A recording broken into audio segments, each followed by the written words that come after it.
There's nothing like a good rubber blanket. Keeps you dry. So you may be wondering, what's that that's behind me?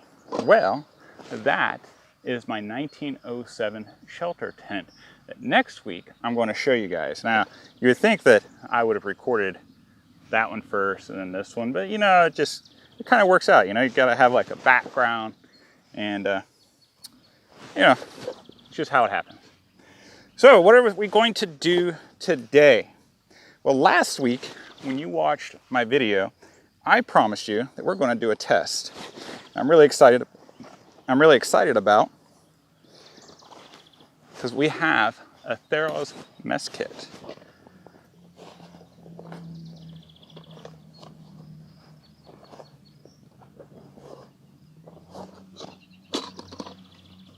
And with that Theroz mess kit, I'm going to make some lunch. Now, if you haven't seen that video, at the end of this, you definitely want to give it a shot, because this is a pretty cool kit. In the description, it said that you could cook an entire meal in roughly about 10 minutes.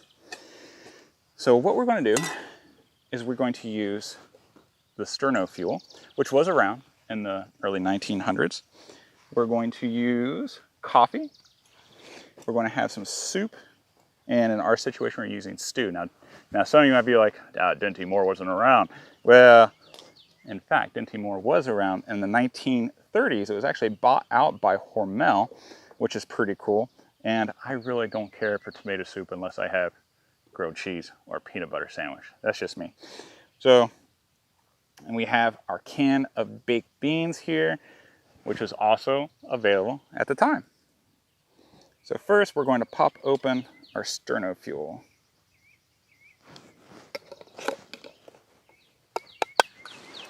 Like so. And we're going to stick that smack dab in the center. Now, one of the things I showed you in last week's video was about the belt kit. And I kind of neglected to mention the use of the marbles match case. Now, the marbles match case, I did a video on that as well. It's got a really cool history to it, and it was really popular amongst sportsmen and outdoors people. But I didn't see any primary sources, no pictures, no paintings or anything like that, of scouts wearing the match case on their belt. But it does have a bail. So it makes sense to me, if you're not going to carry a rope, to have your matches. And in fact, that's even backed up by a book that I've been reading a lot by Mr. Krebs. It's on my website, www.honorableoutfitters.com. He actually talks about having a match case that's in your pocket and a match case that's in your pack. Now, he had no complaints about the marbles match case, except that once it's dented, it's near impossible to use.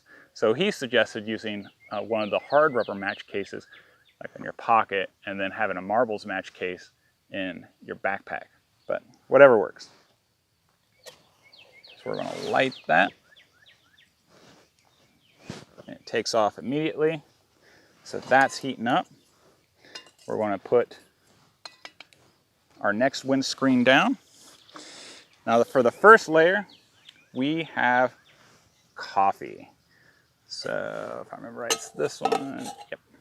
So we're going to put a cup's worth of coffee in here.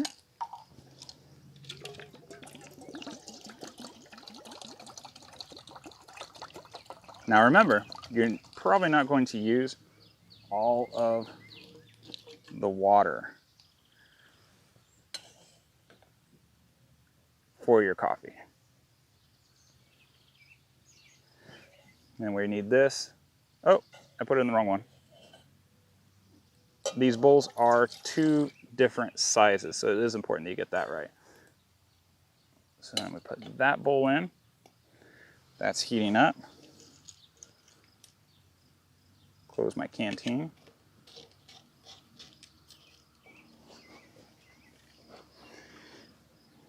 Now, of course, coffee is a very personal choice. I'm going to put in a tablespoon of this size.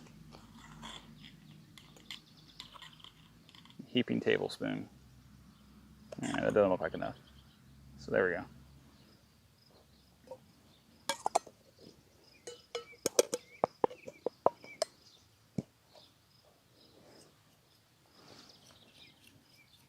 That's going to be my spoon that I'm eating off with, so brush off any of the coffee grounds. Okay, then we're going to put this on top of that. Now for this one, we've got our stew. So we're going to pop open our can of stew.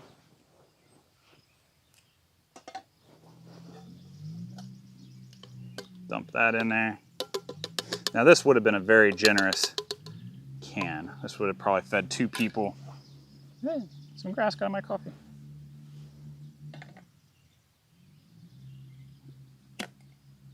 Like so. And then you have a can of beans. Now for that, I need my pocket knife again to open up my can of beans. There you are.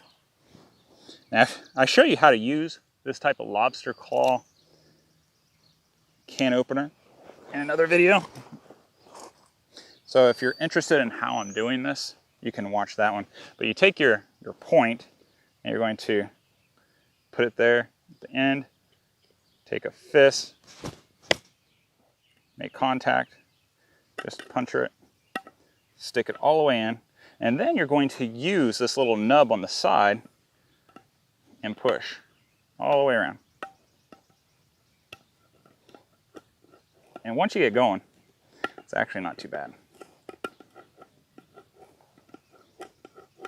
This is certainly an improvement over other types of can openers of the early 20th century.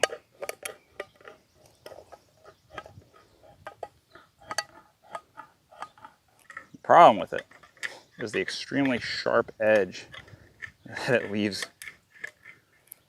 you to contend with.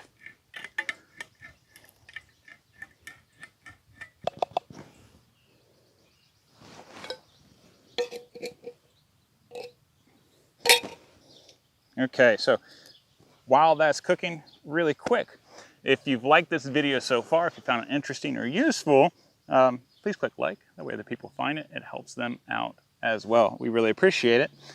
And an update. So this week, when you're watching this will be Sunday. I'm actually leaving for summer camp the day that you're watching this with my scouts.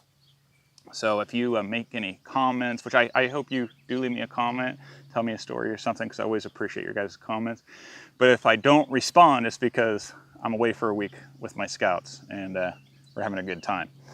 So I will get back to you. I will respond to the comments the following week, and I always appreciate you guys supporting me any way that you do.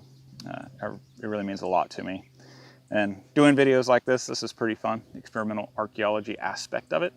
And I hope you guys like it as well. If you haven't seen my website, www.honorableoutfitters.com, I suggest you go on there because there's a ton. Like guys, I'm trying to keep it updated. But I like to read them before I put them on there to make sure that they're good, at least by my standards. But there's my book list, and it has all my sources for early 20th century campcraft.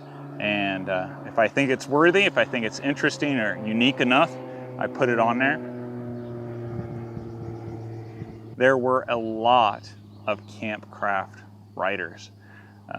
So, picking through the chaff can be kind of difficult.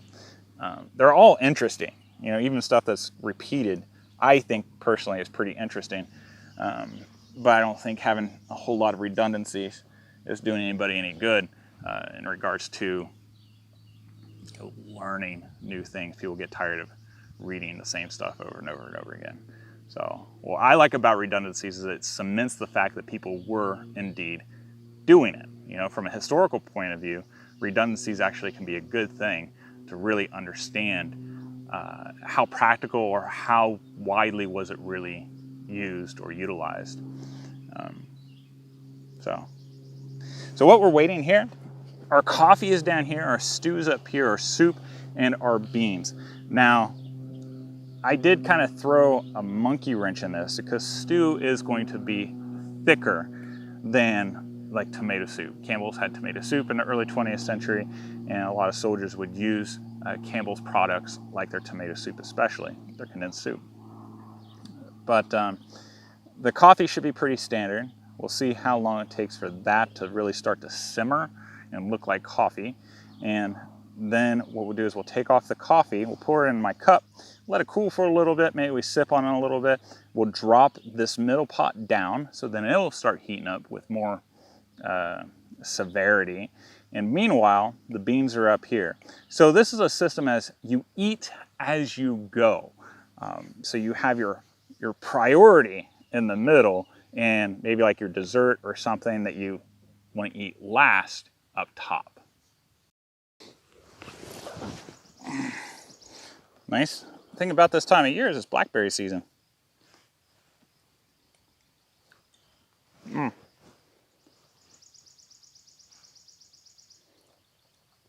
Mm.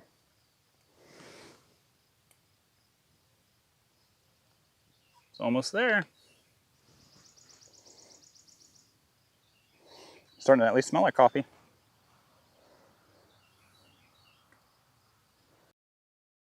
It looks like coffee. Okay, so now we take our handy dandy little handle. Gonna lift that off. And then we're going to drop in the soup. Put the beans back on. For our coffee, we can pour it in here.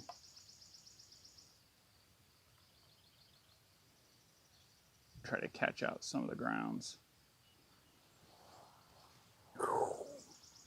That is good and hot. I actually did probably have that on there a little long.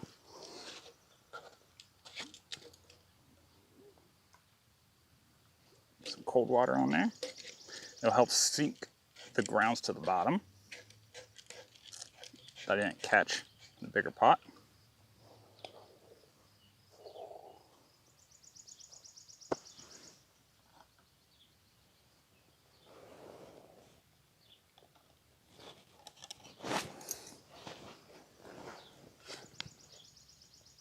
You can actually hear it going.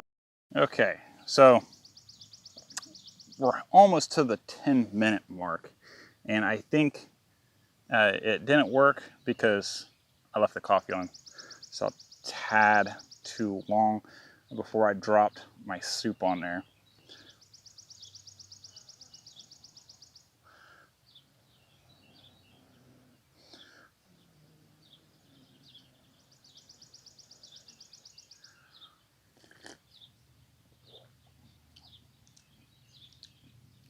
And honestly, the coffee could have stayed on there a little bit longer because it is weak. It's hot, but my coffee is weak, which means it didn't get up to the simmering point, and it didn't really percolate as long as it really should have, according to my taste.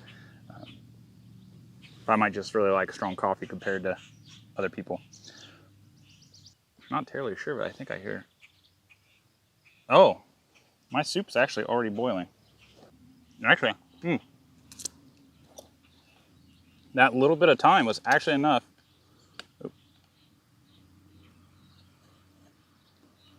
to heat up my soup. Let's see how long it does for the beans.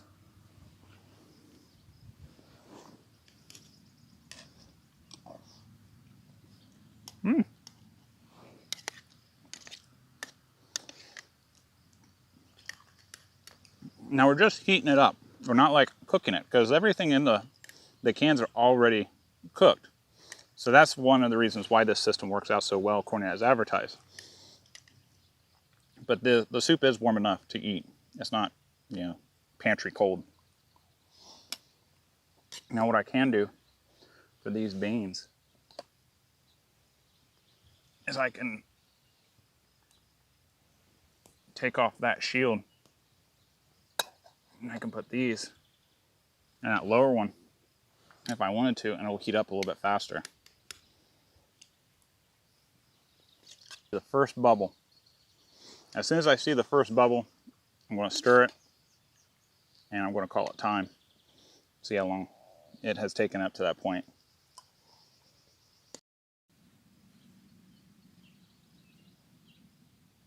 Oh, I put out the fire. All right, so I'm going to call that time. Let's see how long it took. So for the whole meal, that took about 15 minutes to cook. 15 minutes is actually pretty good when you think about it, amount of time. And it might have even taken a little bit less had I not been so picky about my coffee. But all in all, I'm going to say it's about 15 minutes. And everything's heated up pretty well, of course, except for the beans, because I put out the fire like an idiot. That's my fault. That's a noob mistake. I'll know better for next time. And you got to leave this on there and make sure that there's plenty of air circulation. But anyhow, I hope you guys like this video. You definitely want to hit subscribe and the notifications button, because next week I'm going to show you guys how to set up this tent that's behind me. We're going to talk about the history of it and some of the really cool, unique features that sets this tent apart from any other shelter half system by the U.S. military. I think it's pretty cool. I think it's really useful, especially when you consider some of the early 20th century complexities or the material culture of the time. I think you guys will really like it as well. Now, I will be at summer camp next week, so if I don't answer you, that's why. Just be patient with me. I'll answer you as soon as I get back home. I hope you guys do have a wonderful week, though. If you want to watch the video, and if you didn't see it about this Theroz mess kit, then you want to watch this one here. If you want to watch a video about my haversack that I put this in, this is a haversack that I converted to a knapsack, then you want to watch this one here. And give a kiss hug to your loved ones. I'll see you guys next time. Take care.